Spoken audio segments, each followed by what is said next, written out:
board member.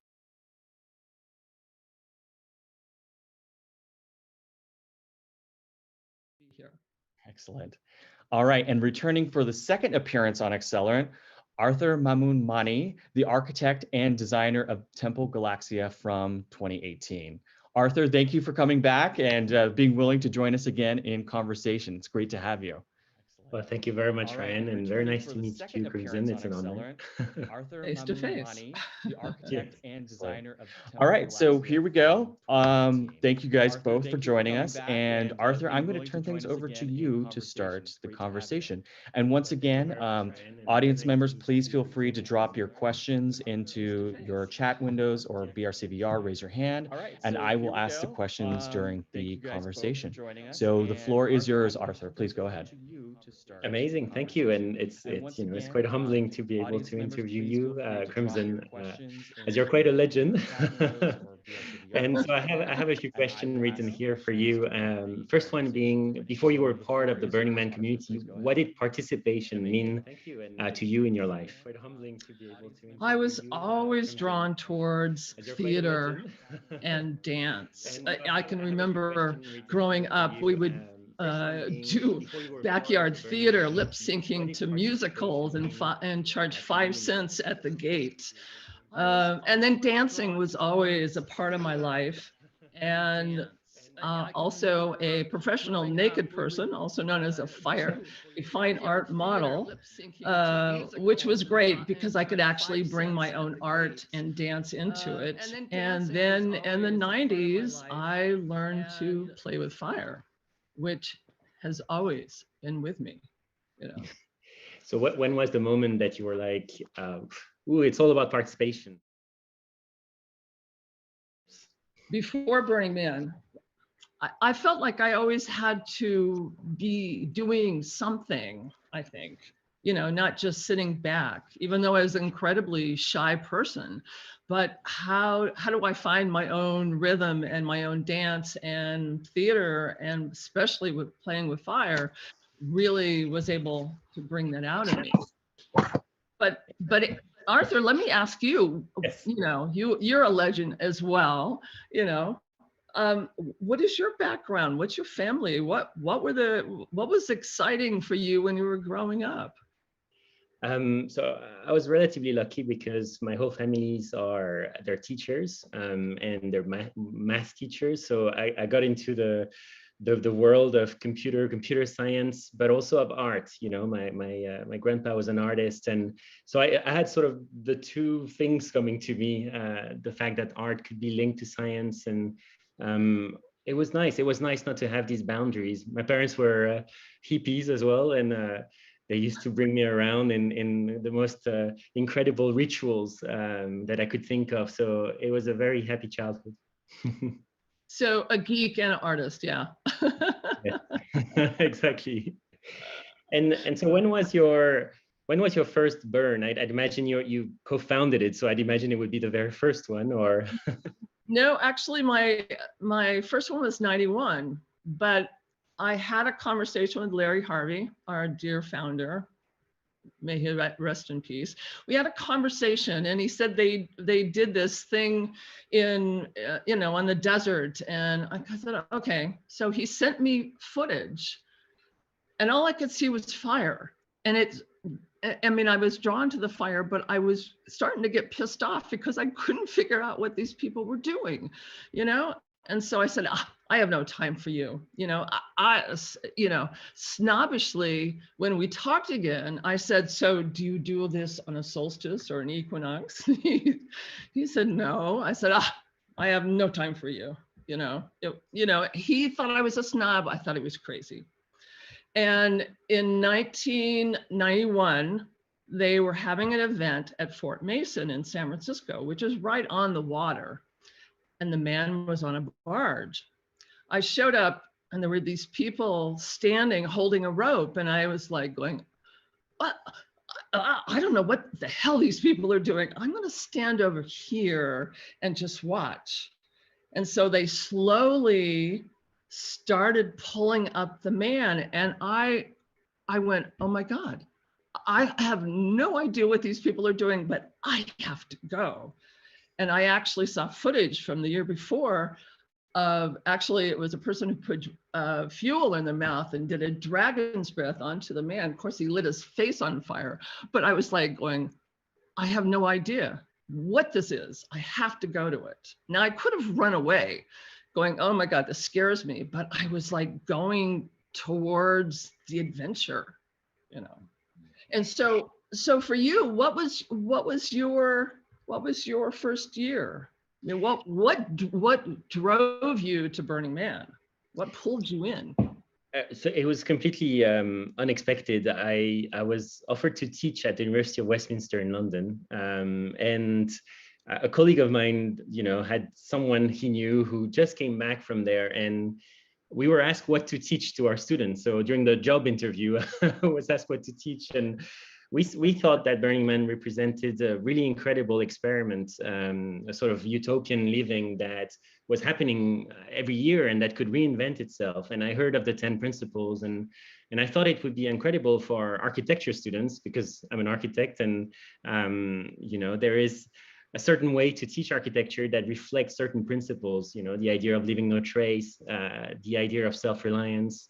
I just thought this would be an incredible playground for architecture students, and I got the job. So, and then slowly we started submitting art pieces with the students, and I was lucky enough to get to go and build the projects with the students, and that was an incredible experience. You can see maybe the first one here called Shipwreck by one of our students, and we got to mentor them, but at the same time it was so new to me, so new to my colleague, like we were being mentored by the playa, to be honest.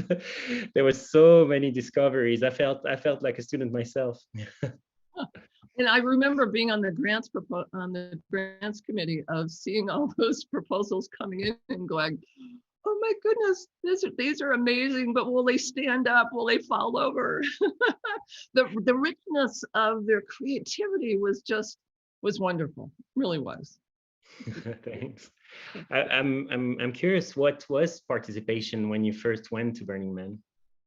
Oh, well, the Black Rock Desert, which I'm in Gerlach, and I can literally look out my window at the Black Rock Desert. It's the largest flat expanse in North America.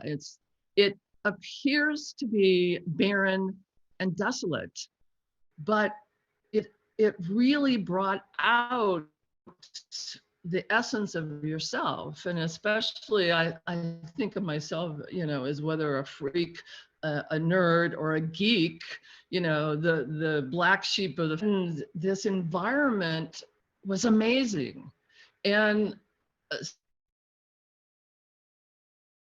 somebody mixed gasoline there, and I went, so it's the action that was happening, not only for the person doing it, but the people experiencing what I call you have to have the watcher, you have to have a witness for it. And then LA Cacophony had a bunch of clowns that they stuffed pyrite, they lit it on fire, and I went, oh my goodness, this is like amazing. What I had no words for it. It's like my inner voice just shut up. And was there like a defining moment, of participation, of this word participation, when you experienced all that? Oh yes. So the first thing I did, and nobody said, what was funny is that nobody said, go do this, go do that. No, you can't do this. Is that I brought my serpentine wings, my 16 feet. When I stretched them out, it's 16 feet of silk. And I went to the man and I started climbing the man. And somebody actually ran up and almost started to stop me, and then realized, oh, she knows what she's doing. But they're the rungs of the man by stepping on it, and the silk was billowing at every step, and I was holding onto the man and I was reaching out. It was incredibly erotic for me. And I got all the way up to his armpit, and I felt I was home. And I felt like I became the protectress of the man. And that if we were going to set him on fire, or what I like to say is release him, we needed to do it right. We needed to do it with intention and ritual. And I have a love for the man, you know, true love for the man. But what for you, you know, that first time, what was participation? What did it mean for you? I mean, you're bringing students and everything, which you're babysitting in a way, but you're also helping them, you know. What was it? When we started the journey, you know, coming to the playa, involving the students was really key to what our way of teaching. We thought that, you know, by involving them, they would learn much more. In fact, there is a saying that says that if you just tell me, I'll completely forget. And if you teach me, I may remember, but if you involve me, I will learn. I remember, you know, the struggles and I remember actually, I think it's Larry Harvey who said that through the common struggle, we create community. And that really speaks to me because, well, look at us tonight, like all speaking around platforms, and there's something very beautiful about this communal effort. And I always thought it was interesting to see the contradiction, but the richness of communal effort versus radical self-reliance. Like, how do you bring your own things? And yet how does the playa provide? And these things that were just contradictory in my mind, but actually resulted in a very strong community. Yes. I have a question for you. So the 10 principles were created in 2004. Participation is one of them, and it's now 2021. So how have you seen the principle of participation evolve until now? Oh, things, you know, what's interesting with creating a city in the desert. I mean, we had no handbook. We had no manual for what we were doing. We were making it up really as we went along. And if something worked, we did it again. If it didn't, we would change it. And what's interesting about the 10 principles is they weren't created and then we just sort of marched along to it. It really was about noticing what was happening. And along with being able to recreate Black Rock City every year, there's a spontaneity that started happening. And the love of people coming to it and the excitement of it's the doing, it's the action. It's not stepping back and watching whatever other people are doing. It is like you brought out your best self. And we've heard this many times where when somebody's leaving Black Rock City, they go, oh my God, next year I'm gonna, you know, they're always thinking about what they're doing. And so aspects of it have evolved and other aspects haven't. I mean, certainly, you know, 30 years later, we're, you know, 32 years later, we're totally different. But there's essence that is still relevant today, you know. If I may. Oh, yeah. Please. Yeah. We do have a question. This has been amazing, by the way, you guys. Awesome conversation. We have a question from Burn 2 for you, Crimson. Was that the only time you climbed the man? I climbed the man twice. And what I found is that it's like monkey see, monkey do, that I realized, oh my goodness, if I do this, somebody else is going to climb the man. And if you don't step right, you will cut the wires from the neon, and oh my goodness, then it sets the man on fire. So, you know, also my husband, Will Roger, got scared. He did not want me to climb. And I loved climbing the man. But Arthur, let me ask you, you know, so, you know, there's the playa and these human beings come to the playa, you know, and everybody brings all sorts of stuff, including their ego. So how do you think that ego and participation play together? It's a great question. You know, when we built Galaxia, we were about 140 people on Playa. And even before that, we were, you know, building in different shops around San Francisco and Reno, and many personalities, and everyone is doing this voluntarily. So it's, it's a very unique mingling of souls to build something that's meaningful to them. And really, if the ego takes over, it just kind of defeats the purpose. Everyone is coming here with their personal story, with their personal reasons. And I really noticed that participation requires a bit of a dissolution of ego. It requires being open, asking questions. I remember someone amazing in the team. He's called Tree. I don't know if you know him, a famous temple builder. But he told me, Arthur, I know you're telling them what to do and you're explaining the project and the architecture, but really you should do a heart check-in. You should ask people why they're here and what brings them there. And so we continued that from start to finish. People would go on the table and tell their story and why they're coming with us. And it would just make the team feel like a common purpose. And that was a fantastic way for everyone to feel like they participated. Yeah. Oh. And my turn. Let's talk about nature, the forces of nature. What about participation of nature in Black Rock and as it relates to the man burn? Well, this goes back to ego, humans. I have seen it hail on the playa. I've seen it rain nonstop, mud where you can't move, walk, or drive. Whiteouts where you can't see your hand in front of your face. I love that because it takes the ego out. When you're holding onto your tent, it's really hard to be puffed up. You sort of have to be really flexible, especially when you're setting something massive on fire. You have to be flexible. I do love that because every year we get a chance to redo. Like when you light the fuse, you can't retract it.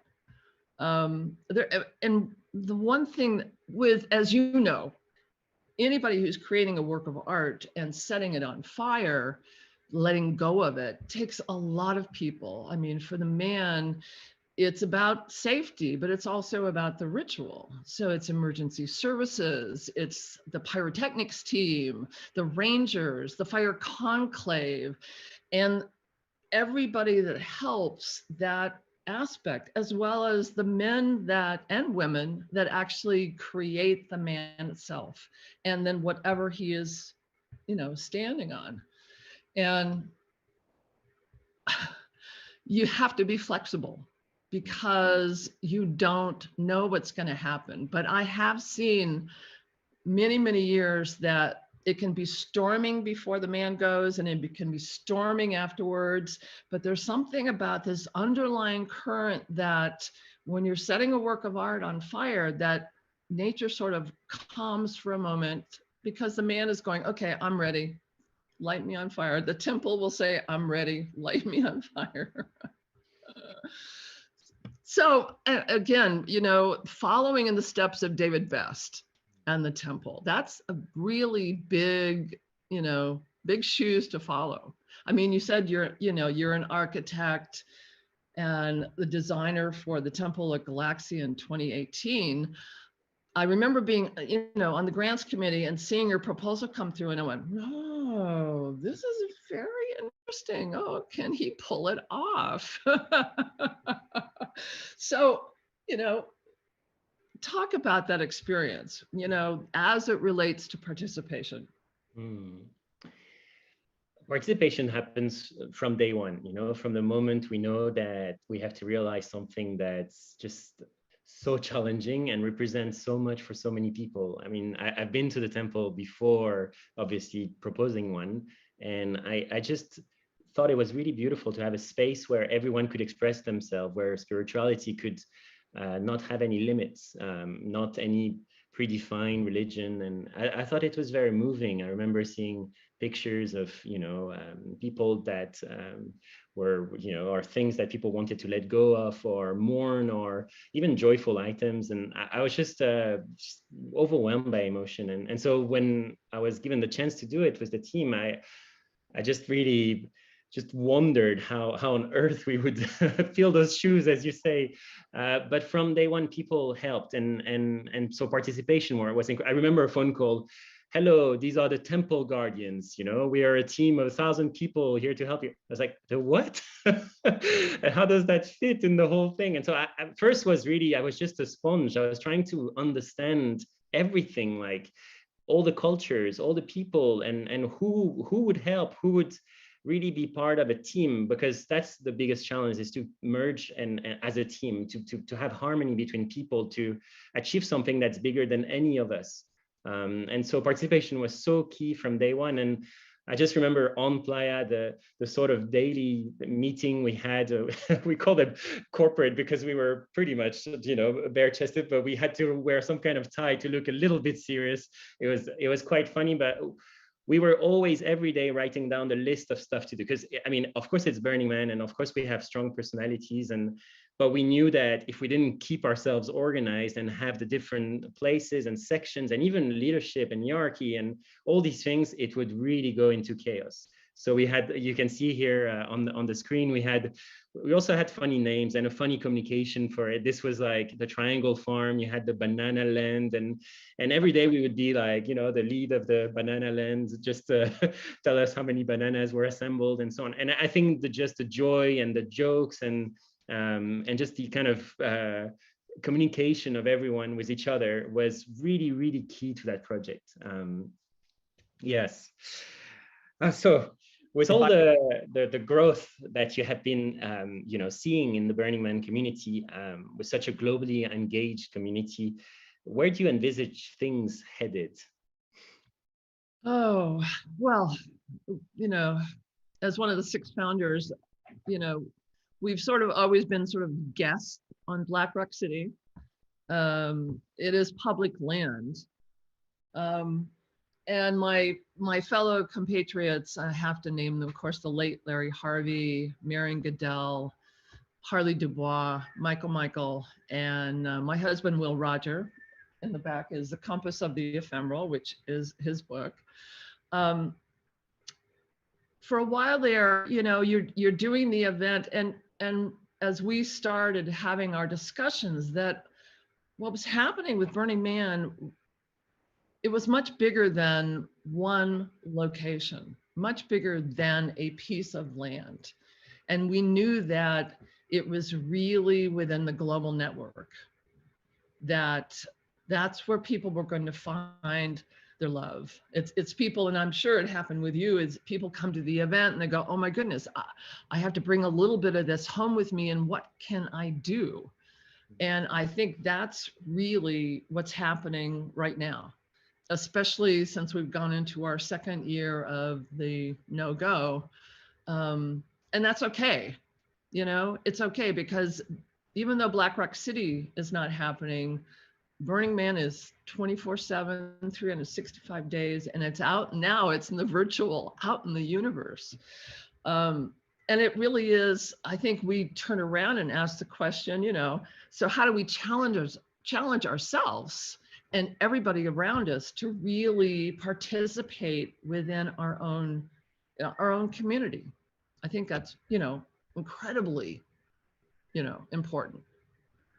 But let me ask you, let's go back to the temple. It's like, so, you know, you create something and then you have to let go of it. So in the creation, the building and the letting go, what were some of the really the revelations that you know that you came across, or that your little epiphanies that you had? There are so many, you know, just the act of learning from each other, the amazing people I got to work with, it's really amazing how in a way, yes, there is a hierarchy, then you have to organize people I was mentioning, but actually we work with incredible carpenters, incredible metal workers, incredible people and they were from like all walks of life. You know, we set up this scholarship where, you know, people would participate, and then we would you know, use the extra funds to bring other people to the playa with us, and everyone had something to bring. Like I remember thinking that every single little effort, from, you know, the mooping of taking things and all the way to I don't know, fundraising, or every single effort seemed to have a sort of piece in the puzzle. And when it came to the architecture of Galaxia, which was relatively natural, you spoke about nature. We use algorithms. So, you remember I mentioned my dad being a computer scientist. This structure is obviously inspired by the Fibonacci sequence and universal symbols and things that everyone could relate to. So when it came to each one of those pieces, you can see, I don't know, hundreds of these little pieces of timber coming together. There wasn't a main column. There wasn't a central pillar. There wasn't every single piece worked, and it was a bit of a metaphor, quite a powerful one, that every single one of these elements had an importance to them. And so it's nice when the sort of communal effort also reflected in an architecture that seemed to reflect that, in a sense. That was one of the epiphany, many. Yeah. Well, and also what you're doing is people want to do something. They don't want to sit back. And so that you're giving, you have found that people just they want to participate, like give me something, even picking up the MOOC and everything. And I really love that. I love that about the community and So the culture. If I can interrupt you both, which once again, this has been an amazing conversation. We do have some questions coming in, but I also want to take a quick moment to remind everyone that Accelerant is a fundraiser in support of the wonderful Burning Man project we're talking about in this conversation. And Burning Man is a 501c3 charitable organization. Accelerant is an independent event that is not organized or sponsored by the Burning Man project. So please consider making a donation of any size. We're dropping the link in your chat window right now. And the organization has been so helpful to us in creating Accelerant. So we hope you will show them their appreciation as well. And I do have a couple questions here. Gustav in Facebook asks, and I believe this is to you, Arthur, was there a handover experience of experience and knowledge to you from previous temple builds? And if so, considering we have 2 years of interruption, what needs to be done to not bring 2019 experiences forward to 2022? It's a fantastic question, and I was amazed by the support I got. So the very first phone call was David Best, and he told me, Arthur, first I need to ask you, like, why are you doing this?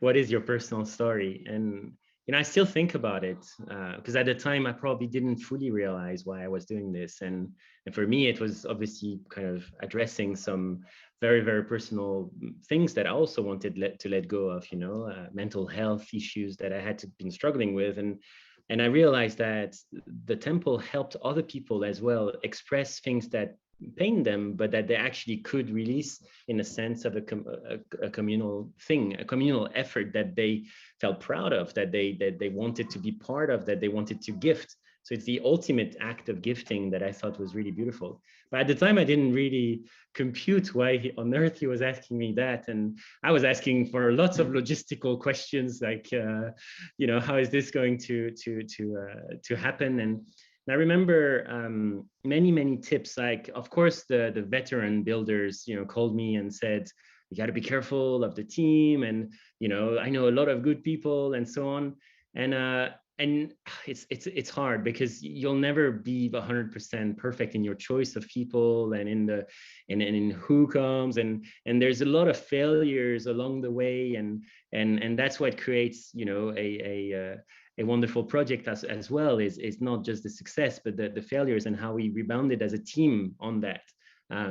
So, I mean, there's hundreds of advice I could potentially give, but it depends on, the project itself. But I'd be one thing I've noticed that every builder, every temple builder before, jumped in the occasion to help. Like we actually, even before COVID, we had Zoom calls all together where they were telling me about what challenges they face. It would obviously take too long to explain like everything from tools to spaces to but they apply to every project. To be honest, like I've learned across the years with my students, we've built many pieces, maybe 8 or something, and every project is a learning curve. And obviously I wouldn't have never accepted or never even dare to submit a temple if I didn't build another piece of art there.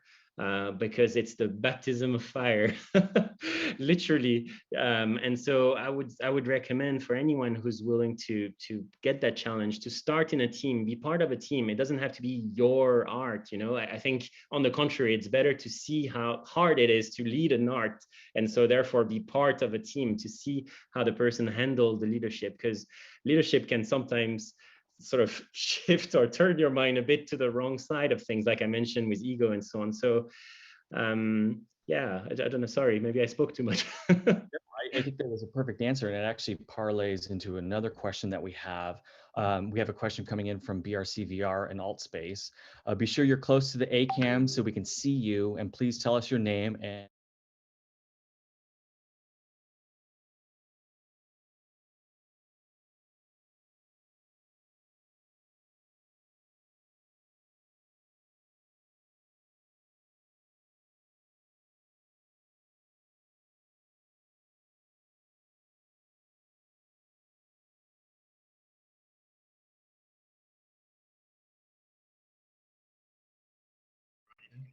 I certainly can. All right, so Starry Eyes asks, if it were my first burn, how can I ensure to participate? Which you kind of already answered, and I'm also going to throw this to Crimson Rose to answer as well, because I'd love to hear both of your perspectives on his question of, if it was my first burn, how can I ensure to participate? Oh, come without expectations and expect everything and nothing. Make sure you bring everything you need with you, which means it might be a hot year, it might be a cold year, which means it's better to have something and not need it than to need it and not have it. But to do research, read the website, get involved with your own community, because I bet you they're probably not closet burners, but there's probably burners right in your community. And maybe it's about helping with a piece of artwork that stays in the city, or being part of a camp, and be your festive self. Bring your loungewear, good pair of shoes, good hat, shades, whatever you need. Excellent. Now, Arthur, I'm going to throw that question to you, and then after you answer, I'll let the both of you get back to your conversation. So, Arthur, what would you suggest to Starry Eyes if it was his first burn? How can he ensure to participate? I would say, not to be too worried or afraid. A lot of burners will probably give you a list of to-dos, and you'll arrive on playa and everyone would seem like they know exactly what's happening. And I'm a relatively recent burner, and when I came in, I was just like, what what the hell, like everyone seemed to be there as if they've always been there. And that was the first thing I thought. That's really incredible how a community that only meets a week per year actually, like you said, Crimson, has it almost ingrained as if it was the day-to-day life. In fact, everyone comes and says welcome home, and it feels like it's always been there when actually it disappears physically. And so it took me a while to really fully let go of the outside world and not be worried about maybe not fitting, because in fact I realized that no one was fitting actually and everyone was kind of weirdos like me anyways. And so once you start letting go and you go and speak to people as if you knew them forever, they somehow open up magically. And that's brilliant. Everyone is sort of awkward and wonderful at the same time.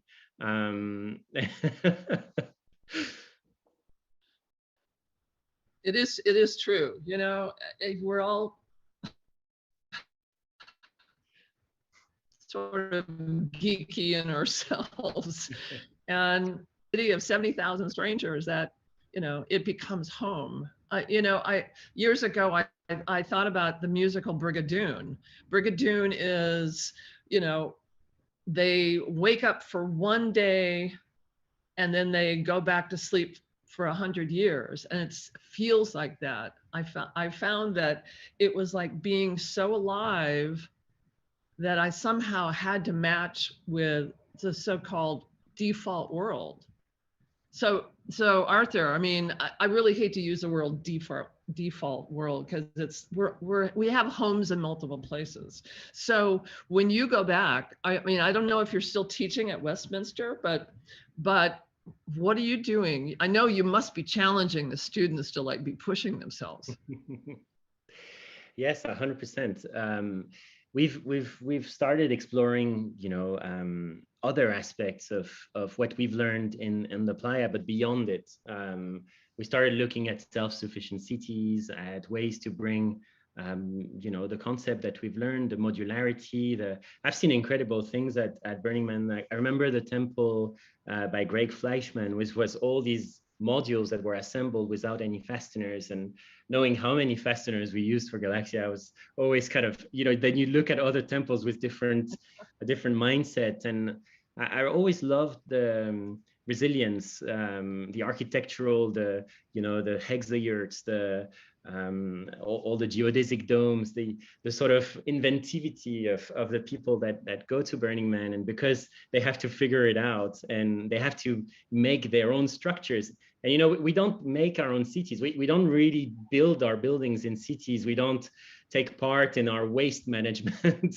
It's not like we build the sewers or that we measure the quantity of water that we use on a daily, and so I just find it's really interesting. There's a city that forces us to do this. And then when you go back to our day-to-day life, we're then a bit more aware of, what we do, our waste. I always thought this was a very nice training for us as humans. Yeah. and to be self-sufficient. I mean, how can we actually do that? Years ago, being on the MOOP line, MOOP being matter out of place after the event, and actually picking up all the stuff, I would go back to my other home and going, there's stuff on the ground. I want to start picking it up. But it is about a responsibility. And I for somebody who's been in for 30 years, you hope that it rubs off on people. You hope that it is affecting people in multiple ways. But Arthur, so let's talk about fire. So what is it? And there's got to be other questions out there. What does it feel like to set your artwork on fire and to sort of stand back and let go? It's an incredible feeling. As you know, people are quiet during the burn, and it's about 70,000 people, in a semicircle watching a kind of architecture in a way. I mean, fire is an architecture of its own, and Galaxia was partially designed as a giant flame swirling around like a volcano. And so, seeing this new architecture that I cannot control, ultimately, this is the ultimate letting go. And we have no idea how fire will behave on the structure. I mean, I kind of wished it would look nice, but I couldn't imagine the fact that the fire would really dance with the structure. I think that's, I say this thinking because I remember seeing you dance with fire, and the importance of fire in your, actually, how important is fire in your approach to Burning Man? It seemed really key. Oh, it's, to me, fire is the very heart and essence of life. It's more phenomenon than substance. It is really revealed, seen, and for me, touched in ways of ritual and risk. Incredibly important. And you bring up a point, especially, I always think about the geometry of a structure and what happens when you light it on fire. Now, if there's too much open beams, then you're going to have an issue. I mean, so it's again, we're making it up as we go along, and we hope for the best. we hope for the best. What I love watching, the man be released, or watch the difference between the man and the party and the temple, and how sitting there watching the temple go, I could hear the flame, I could hear the fire, and incredibly important.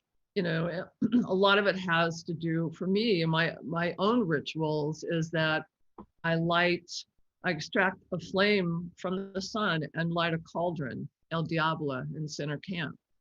And it's hard sometimes to extract fire.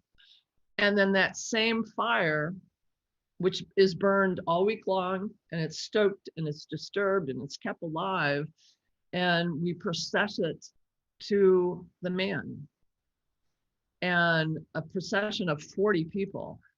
And that really those waiting around the man are the fire conclave.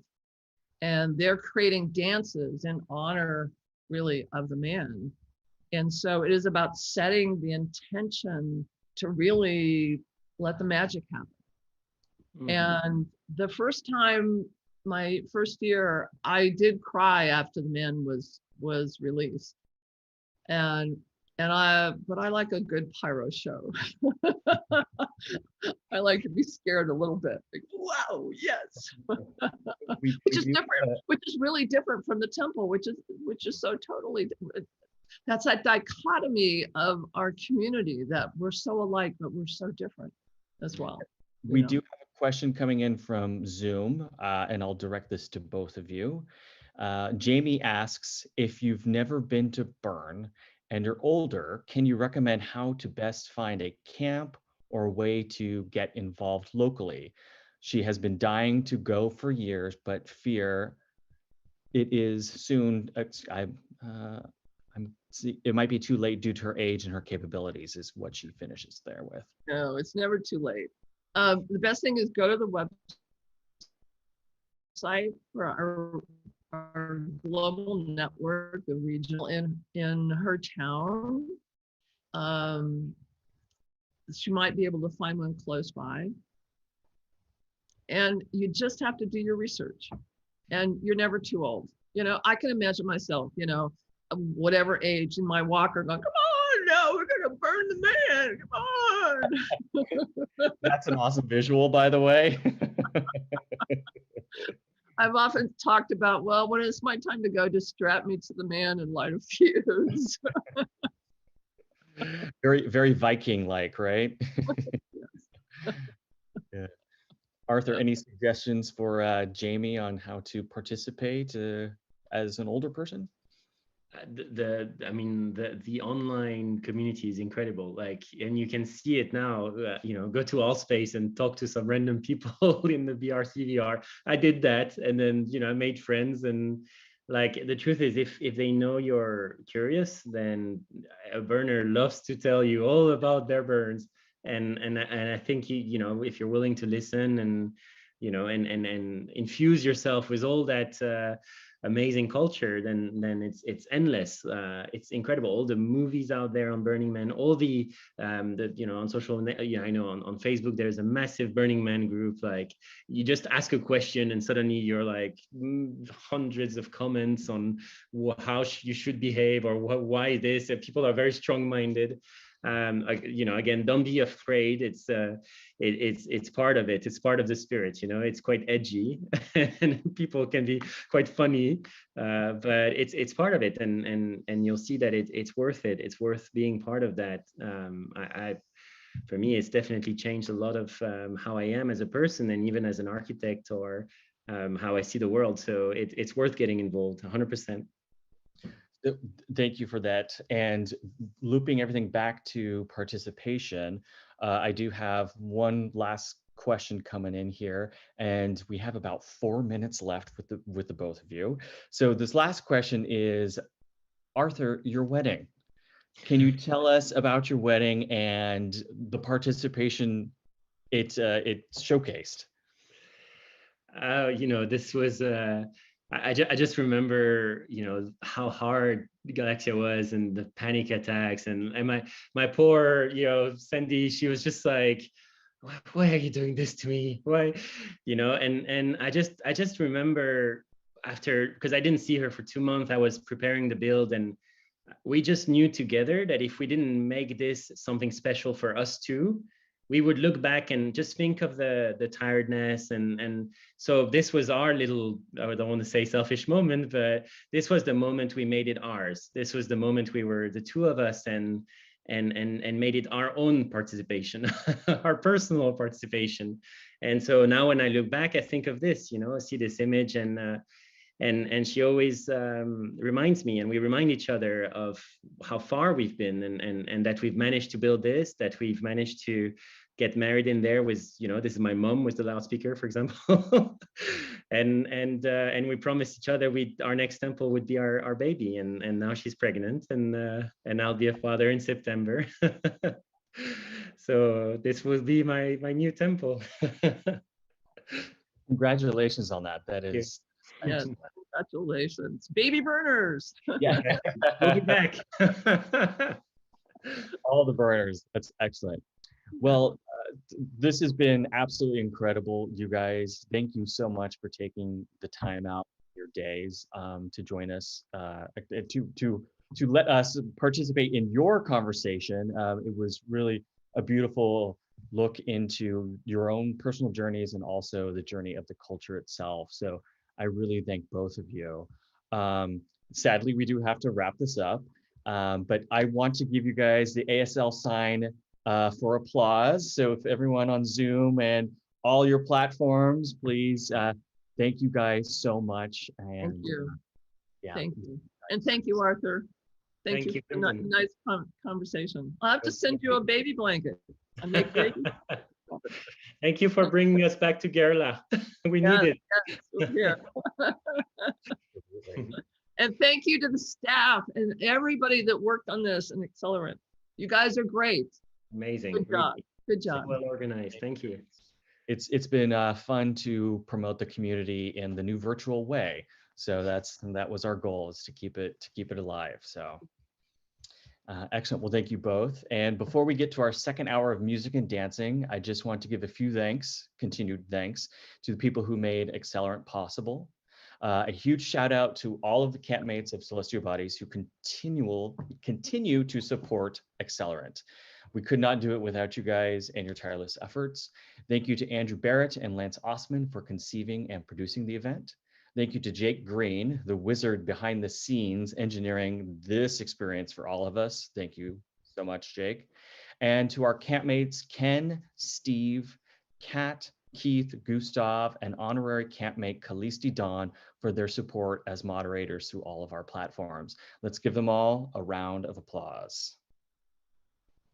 All right, so this is our last request to please consider making a tax-deductible donation of any size to help the Burning Man Project keep their incredible programs going all year long.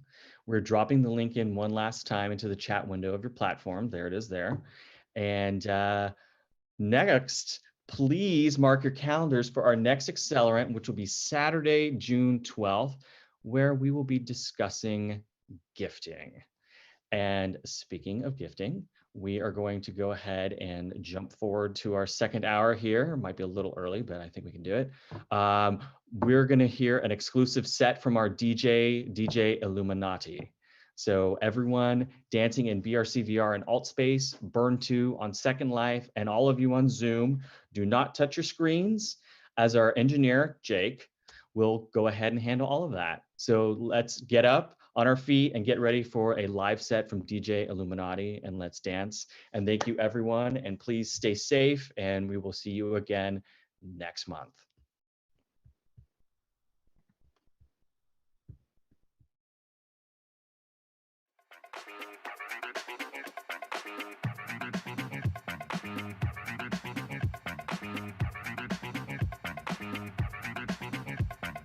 One for the treble and two for the bass. Get on, huh? No, let's go to play. Damn.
wake up like you just don't care. My girl, sitting down with these shirts, I found somebody say, oh yeah.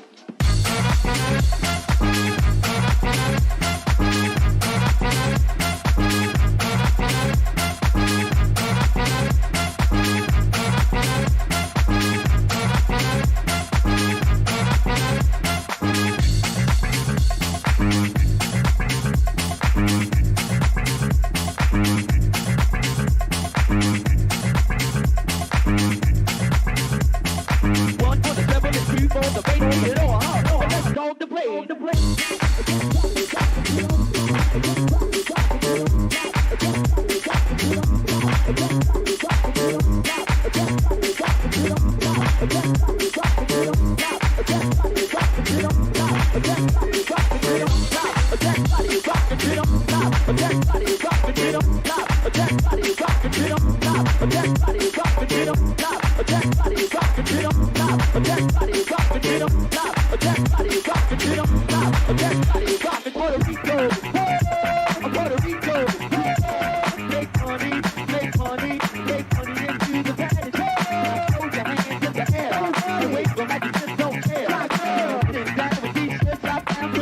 Say, oh yeah.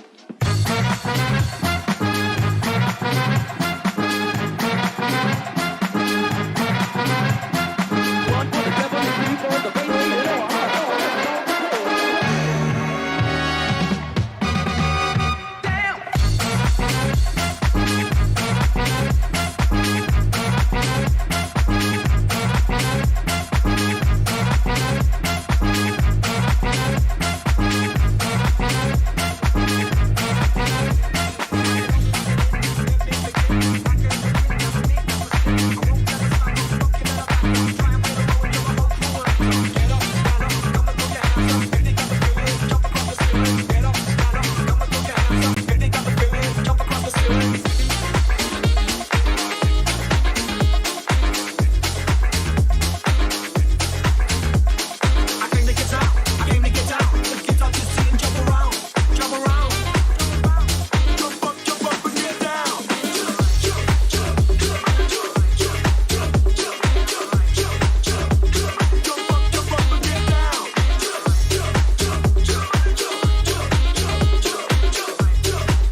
mission. Put something in the tank and I know that I can make it if you can't. Take your heat, take your ass at the kitchen. We're on a mission. Come along and ride on a fantastic Slide, slide, slippity slide with switches on the block in a 65. Come along and ride on a fantastic Slide, slide, full ride. Ain't nobody blowing up on a mountain high. Come along and ride on a fantastic voyage. Come along and ride on a fantastic voyage. Trying to find a place where I can live my life in. Maybe eat some steak with some beef and rice up. Place where my kids can play outside without living in fear of a drive-by. And even if I get away from them drive-by killers, I still got to worry about them snitching killers. I keep on searching, I keep on looking. But fools are the same from Watts to Brooklyn. I try to keep my faith in my people, but sometimes the people keep acting like they evil. You don't understand about running with a gang, cause you don't gang band. And you don't have to stand on the corner and slang, cause you got your own thing. You can't help me if you can't help yourself. You better make a left. Come along and ride on a fantastic Slide, voyage. slide, snippity slide. I do what I got just to survive. Come along and ride on a fantastic Slide, voyage. slide, who ride? That's why I back my 45. That's why I back my 45. That's why I back my 45. 45, 45, 40, 40, 40, 40, 40, 40. Life is a switch and then you die. Still trying to get a piece of that apple pie. Every game ain't the same cause the game still remains. Don't it seem kinda strange? Ain't a damn thing changed. If you don't work, then you don't eat. And only down earth brothers can ride with me. Hop, hop, hop, you drive quickly down the block. Stay sucker free and keep the buses of the jack. You gotta have heart, son, if you wanna go. Watch this sweet chariot swing low. Ain't nobody crying, ain't nobody dying, ain't nobody worried. Everybody trying. Nothing from nothing leaves nothing. If you wanna have something, you better stop fronting. So what you gonna do when the five roll by? You better be ready so you can ride. Come along and ride on a fantastic Slide, slide, slippity slide with switches on the block in a 65. Come along and ride on a fantastic Slide, slide, full ride. Ain't nobody going up on a mountain high. Just roll it up, that's what you do. Just roll it up, that's right. Just roll it up, that's what you do. Just roll it up, that's right. Come along and ride on a fantastic voyage. Come along and ride on a fantastic voyage. Come along and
Jump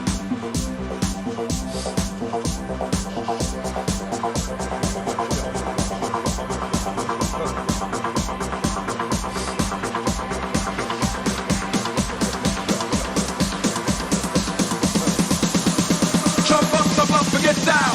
Jump, jump, jump, jump, jump, jump, jump, jump.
get down. Get down, girl, go ahead, get down.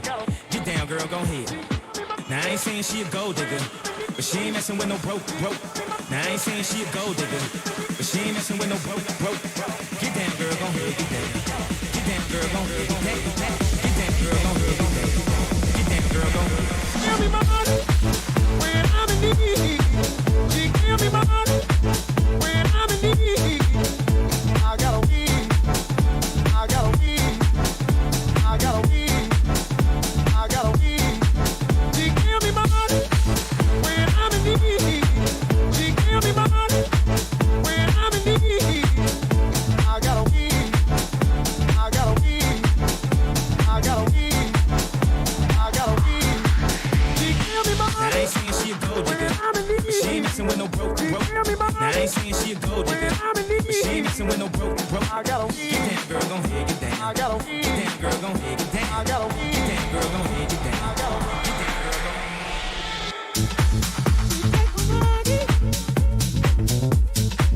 Well, I'm in need. Yes, baby. Friends in need. Oh, Lord. Well, now. That big old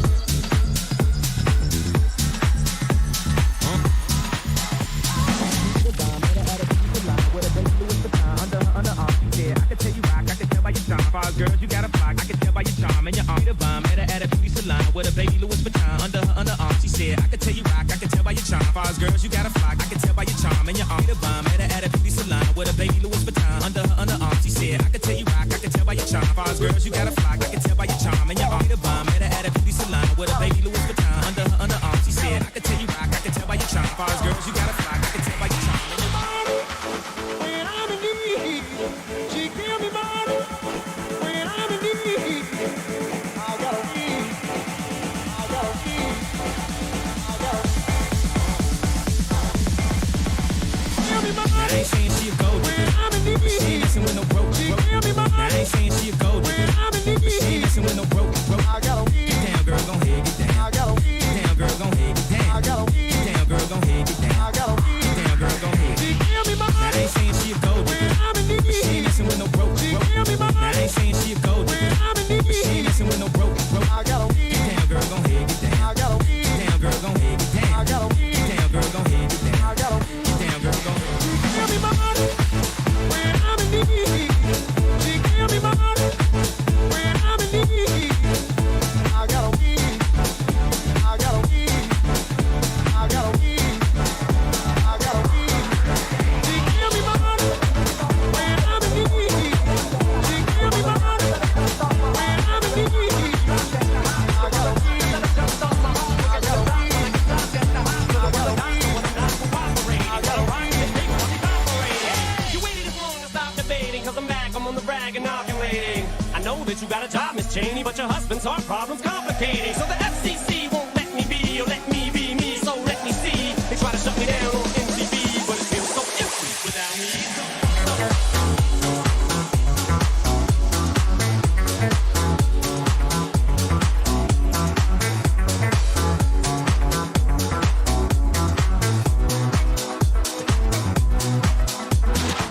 Come on, dip, come on your lips, rock that, come on your lips, come on your tits, and get ready. Fuck you, Dad. Come on, dip, come on your lips, rock that, come on your lips, come on your tits, and get ready. 'Cause this shit's about to get heavy. I just settled all my lawsuits. Fuck you, Dad. Now this looks like a job for me, so everybody just follow me, 'cause we need a little controversy, 'cause it feels so empty without me. I said this looks like a job for me, so everybody just follow me, 'cause we need a little controversy, 'cause it feels so empty without me. Little hellion, kids feeling rebellious, embarrassed. The parents still listen to Elvis. They start feeling like prisoners helpless. Till someone comes along on a mission and yells, "Bitch!" A visionary, vision is scary. Can start a revolution, polluting the airwaves, a rebel. So just let me revel and bask in the fact that I got everyone kissing my ass, and it's a disaster. Such a catastrophe, but you receive so damn much of my ass you ask for me. Well, I'm back.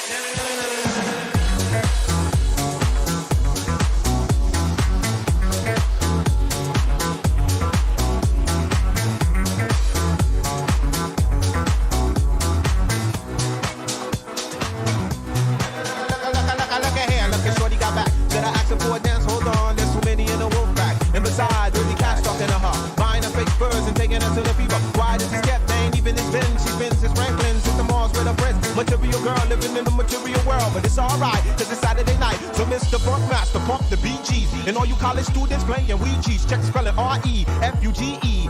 Get the CD from Sam Goody. You ain't even close with the rhymes that you wrote. Don't be mad cause you broke. Let me clear my throat.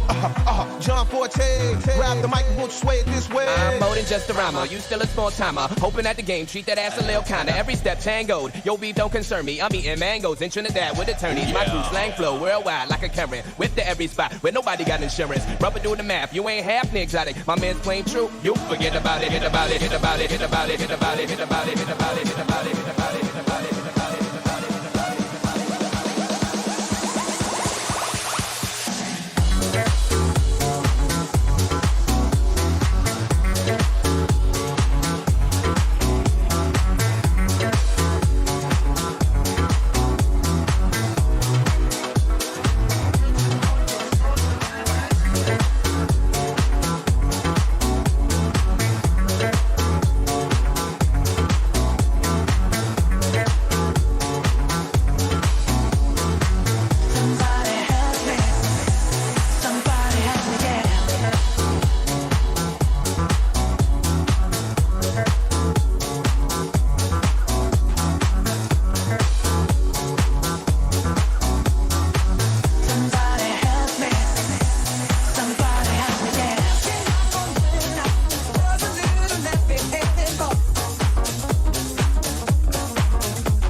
see.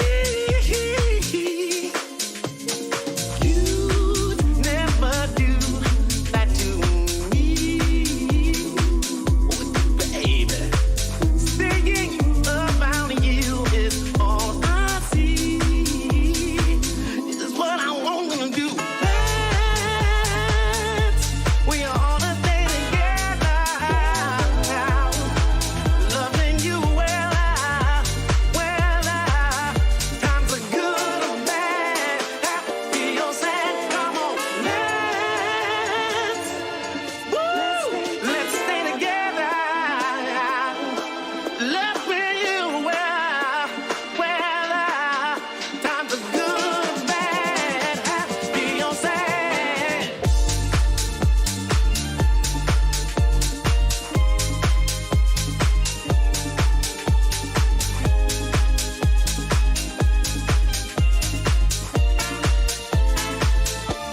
Ooh, baby, let's stay together. Loving you weather. Times are good and bad, happy or sad.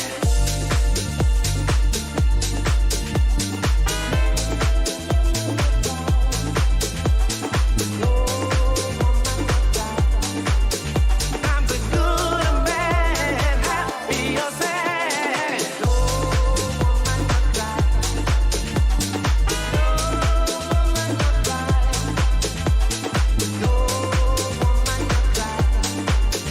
Times are good and bad, happy or sad.